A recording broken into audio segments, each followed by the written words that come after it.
All right, welcome. Today we're doing something a little different. It's like a forensic audit of a financial suicide. We're going to figure out how a nation managed to go completely broke while sitting on top of the largest pot of gold on the entire planet. Okay, let's just dive right in with our first piece of evidence. And get this, 3 million bolivars for 1 cup of coffee. I want you to really picture that. You go for your morning coffee on a Monday. By Friday, that exact same cup costs you $3 million. This wasn't some kind of thought experiment, you know? This was real life in Venezuela in 2018. A number like that isn't just a statistic. It's the main symptom of a disease that just completely rotted an economy from the inside out. And that right there brings us to the central mystery we're investigating today. I mean, how on earth does a country with more oil than Saudi Arabia, we're talking a literal swimming pool of black gold, end up with its people starving in the streets? It's a paradox that it almost defies logic, and that's exactly what we're here to unpack. So let's start the audit. We're going to break this whole collapse down piece by piece, and we're starting right here with the shocking evidence from the crime scene itself. Okay, so our first finding, it's a textbook case of hyperinflation. And what does that actually mean? Well, it's what happens when a government just prints money and prints more money until it's worth less than the paper it's printed on. Seriously, I want you to think about your own savings, your salary, a whole lifetime of work, and then imagine all of it just, poof, evaporating into thin air, almost overnight. All right, so now let's dig into the first major cause of this whole collapse. We're going to look at what should have been the country's greatest strength, its biggest asset, but instead it turned into a fatal trap. Just look at that number for a second. 300 billion barrels of oil. That's not just a lot, it's the largest proven reserve on Earth. It's more than Iran, more than Iraq, more than Russia. With that kind of wealth under your feet, Venezuela should have been a global economic powerhouse, right? So what on earth went so wrong? And this really gets to the heart of the problem. There's this thing economists call Dutch disease, and it's exactly what happened here. You see, on one side, you've got the oil boom. Dollars are just flooding into the country. Sounds great, right? But that actually poisons the rest of the economy. Because with all those oil dollars, the local currency gets super strong, and that means it suddenly becomes way cheaper to just import everything you need, instead of making it yourself. So why would you bother growing your own tomatoes, or building your own cars? The entire domestic economy, everything that wasn't oil, was just left to wither and die on the vine. And here's the crucial question. The multi-billion-dollar question, really.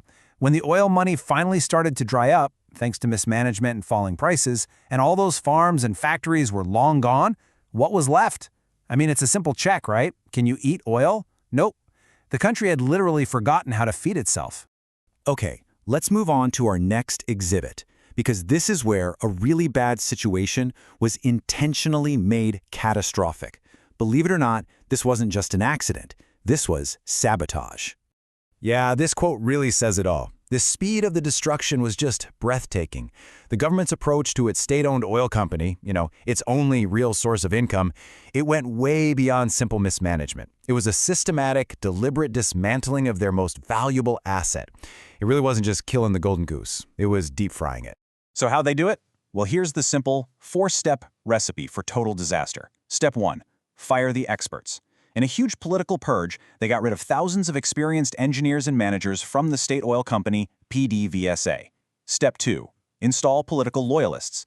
These people knew next to nothing about oil, but they knew everything about being loyal. So, what happens next? Step 3, stop maintaining the pipes. Naturally, basic, critical maintenance just stopped. And step 4, well, you just watch production collapse. The result was completely inevitable. The golden goose was officially cooked. So, with the legitimate economy just totally in ruins, a vacuum was created. And you know what they say about vacuums? Something always rushes in to fill them. In this case, it was something new and something pretty sinister. A shadow economy, run by corrupt officials and high-ranking members of the military. They became known as the Cartel of the Suns, a nickname they got from the little sun insignias on the general's uniform. And this is where the story gets even darker, if you can believe it. This is how those generals became actual kingpins. The government put the military in charge of all food imports and distribution. And this did 2 things. First, it opened the door for just staggering levels of corruption. We're talking generals getting rich off of food shipments that never even existed. And second, it turned food into a weapon, a political leash. See, if you were loyal to the regime, you might get a box of food. If you weren't, you starved. It became so common, people had a grim name for it, the Maduro diet. And this really forces us to confront the human cost of all of this. I mean, put yourself in this situation for a second. You're a trained surgeon, you have years of education, you have critical, life-saving skills, and you're earning just $6 a month. What do? What choice do you actually have? Do you stay and watch your family starve? Or do you take the desperate, terrifying gamble of walking through the jungle to try and make it to another country? This was the impossible, heartbreaking choice faced by millions of Venezuelans.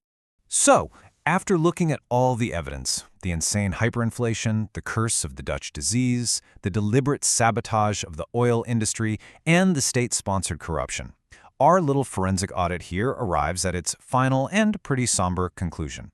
And at the end of the day, this is the real takeaway. We can talk about billions of dollars lost. We can talk about all the barrels of oil that were never pumped. But the real loss, you can't even measure it. It's an entire generation's future. It's a whole decade of progress, just erased. It's millions of childhoods that were stolen by hunger and exile. And you can't sue for that. You can't put a price tag on a stolen child.